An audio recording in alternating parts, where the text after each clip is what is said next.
were you a fan of the Michael Williams pick in the first round? And I'm asking that, like, I mean, I loved Michael coming out of college. Like, I think I'm in love with his talent, but I'm curious to hear your stance, whether it's from like a talent slash fit slash team need perspective. Was that the pick in your mind? I'm not sure that it was the pick. I liked the pick when they made it. Yeah. Uh, but like it's interesting. Is he a defensive end? Is he a defensive tackle? What's the real vision for him? Is he a pass rusher at all, or is he just a run defender? Hmm. Because if he's just a run defender, I mean, you could have taken a defensive tackle at that spot, like Derek Harmon or Walter Nolan or whoever you feel fits your defense. Because I think it's always harder to find a true three down D tackle than like base D end who can slide over to D tackle. Yeah. Um, and like now, like all that pressure goes on to Alfred Collins, the second round pick, who missed OTAs and minicamp because he had calf injury and he hadn't signed his contract. So I like him, but there's a lot of pressure on him to produce as a pass rusher. Mm. Still, though, let me say some positive stuff. So their big pass rusher is Nick Bosa, who's a really good player, but sometimes I feel like Bosa's a little overrated because against a quarterback who could move, he's one of the biggest culprits in terms of giving up scramble lanes. He's the Mm. guy who's going to rush past the quarterback and give up that B gap. And that's not what Michael Williams does at all. He's a Mm. very disciplined, controlled, team oriented pass rusher, which I think is exactly what the Niners need opposite Nick Bosa. Okay, that's interesting to hear actually. People, so that and then why I like talking to people like you, because someone like me who's very much on the outside looking in. I focus on the Green Bay Packers primarily. That's my team. So that's really interesting to hear, is because I wouldn't have known that or thought about that when it came to a guy like Nick Bosa.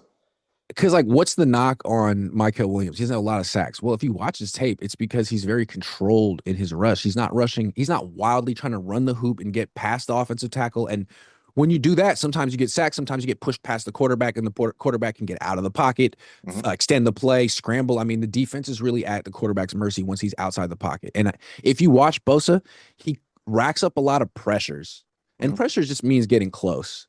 But a lot of times, those pressures result in him lunging for the quarterback, falling on the ground, giving up scramble plays. And you don't see it that much if he's playing Jared Goff. Hmm. But if he's playing Kyler Murray, Hmm. it's an issue. And like the Niners lost to Kyler Murray twice last year. The Niners have never beaten Patrick Mahomes. Whenever the Niners play the Chiefs, they run right at Nick Bosa, and they do it with wide receivers, running backs, and their quarterback. So Yeah. that's my spiel on Nick Bosa. No, and that's interesting because I mean, if this team's goal is to make it to the playoffs and make a deep run, I mean the teams who have been at the end, I mean, go look no further than last year, Jaden Daniels and Jalen Hurts. I mean, those boys can move. So let's stay with the defense for a second here. Lots of changes on the coaching staff, but specifically defensive side. You talked about Robert Saleh already reunites here as DC. Gus Bradley comes in as assistant head coach here of the defense, which is interesting title. I like that title. They bring on Ray Brown as well, coach up these defensive backs, et cetera, et cetera, et cetera. But this, to me, it feels like you talked about the pressure that's on Mikel even. This feels like a far less talented group as a collective on the defensive side of the ball to me. Correct me if I'm wrong, if you feel the same way. But how are you judging this unit this season? Like, or what are your expectations for this group as a whole, given their personnel losses, but what feels like an upgrade on the coaching side of things? Yeah, I mean, all the when they lost Dre Greenlaw, Talanoa Hufanga, and Javarius Ward. Those are three cornerstone players, like three guys who you would argue were in the top 100 players in the league at one point in their Right. peak. I mean, Yeah. Greenlaw, Hufanga, absolutely. Hmm. So Javarius Ward, absolutely. So now the replacements, the guys they signed, are not ever going to be considered top 100 play. Like Trey Brown, Jason Pinnock, Richie Grant. Am Yeah. I missing any? Like it's all about the rookies they drafted. Yeah. All about Nick Martin and Upton Stout and CJ West and Alfred Collins and Michael Williams and Marquise Siegel, who's hurt. So I don't know. I mean, I do feel like it's a good thing that Robert Saleh and Gus Bradley probably handpicked a lot of these players, and they're going to be coaching them because Robert Saleh has a track record. He did this with the Niners in the first stint from 2017 to 2020. Then he went to the Jets and had a big hand in building and molding that defense. And in Hmm. each case, he didn't have like an elite defense the first year, but by year 2 or 3, he did.